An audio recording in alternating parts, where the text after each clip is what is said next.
Hello friend, তোমরা কেমন আছো? আশা করছি তোমরা সবাই ভালো আছো। তো আমরা আজকে চলে এসেছি ভিক্টোরিয়া দেখতে। তো আমি খুব এক্সাইটেড, কারণ কি আমি প্রথমবার মতো আসলাম, আমি কোনোদিন আগে আসিনি। তো আমরা কয়েকজন মিলে এসেছি। তো আমরা মেয়েরা আগে ঢুকে গেছি, ছেলেরা একটু হাত পা ধুবে, বাথরুম টাথরুম যাবে, যার জন্য ওরা পরে আসছে। তো আমার ননদ, আমার যা, আমার মাসি শাশুড়ি, আমি, আমার ভাগনারা, আমার ছেলে, আমার শ্বশুরমশাই, সবাই আমরা আগে ঢুকে গেছি। তো দেখতেই পাচ্ছ কি সুন্দর ভেতরটা। আমি ভাবলাম যেহেতু প্রথমবার এসে আমার কাছে খুবই ভালো লাগছে। কার কাছে কেমন লাগে আমি জানি না। আর কে কে এরকম ভিক্টোরিয়া এসেছো প্লিজ আমাকে কমেন্ট করে জানিয়ে দিও। দেখো এখানে সবাই ওদের ঘোরা হয়ে গেছে, তাই আবার ওরা বসে হয়েছে। তো আমরা আবার এখানে এসে একটু ছবি টবি তুলে নিচ্ছিলাম, তো সেটা তোমাদেরকে পরে দেখাচ্ছি। এখন দেখাচ্ছি, আমি সত্যি আমার চোখ জুড়িয়ে গেছে। সে সামনাসামনি থেকে আমি ভিক্টোরিয়া কোনোদিন দেখতে পাবো, আমি কোনোদিন ভাবিনি।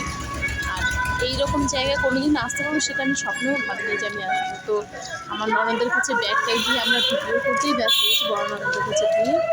তো দেখো কি সুন্দর কি সুন্দর। এবার আমরা সবাই মিলে ভেতরে যাবো। এই আমার ছেলে, আমার শ্বশুরমশাই সবাই রয়েছে। চলো এবার আমরা ভেতরে যাবো। আর রাস্তায় এত সুন্দর পাথরগুলো বিছিয়ে রয়েছে, খুব ভালো লাগে। তো তোমরা সবাই দাঁড়িয়েছো, ঠিক আছে। এবার তোমাদের হলের ভেতরে আমি প্রবেশ করবো। দেখো তোমরা দাঁড়িয়ে দেখতেই থাকবে। তো এখানে আমি এবার একটু ভিডিও করছিলাম জন্য আমি যে গান মহিলা রয়েছে, উনি বলছিল ভিডিও বন্ধ করো বন্ধ করো, তো আমি বন্ধ করে স্কিপ করে দিয়েছি। তো তারপর ভেতরে ঢুকেছি। দেখো ভেতরটা এত সুন্দর, দেখতে এত সুন্দর, বাইরেটা যতটা সুন্দর ততটাই সুন্দর। আমার কাছে ভালো লেগেছে, জানি না, কিন্তু খুবই সুন্দর। তো এই সামনে ভেতরে অনেক ছবি টবি তুলে নিয়েছি। চলো এগুলো তোমাদেরকে শেষের দিকে দেখাবো, কারণ কি যেহেতু এটা ভিডিও চলছে, ভিডিওর মাঝখানে ছবি দিয়ে দিলে ভালো লাগবে না। তো ভিডিওটা হোক, তারপরে তোমাদেরকে ছবি দেবো। ভেতরটা দাম আমার খুব ভালো লেগেছে। আমরা সবাই মিলে খুব মজা করেছি, মজা করে ছবি টবি তুলেছি, খুব ঘোরাঘুরি করেছি। এখন তো ভেতরগুলো তোমরা যারা গেছো তারা তো দেখেছো, যারা জানো তারা তো দেখো, কিন্তু আমার সত্যি খুব পছন্দ হয়েছে। কার কেমন লেগেছে আমি জানি না, কিন্তু আমার খুব ভালো লেগেছে। এই পুরোনো দিনের পোশাকটা এখনো যত্ন করে রাখা, এটা বিশাল ব্যাপার।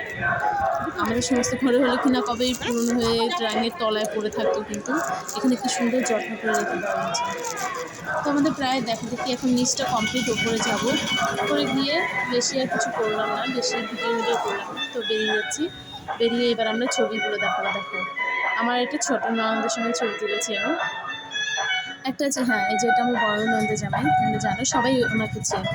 তারপর আছে বড় ননদ, ছোটো ননদ নিয়ে ছবি। মেঝে ননদ আসতে পারিনি, ওর বাড়িতেই আমরা গেছিলাম। তো ওর ছেলের অনুষ্ঠান ছিল, তাই ও আর আসতে পারিনি। এটা আমরা যারা মেয়ে ছেলে রেখেছিলাম, বাবাকে নিয়ে একটা গ্রুপ ছবি তুলেছিলাম। এটা আমার মাসির সঙ্গে। ভিডিওটা কেমন লাগলো জানিও প্লিজ কমেন্টে।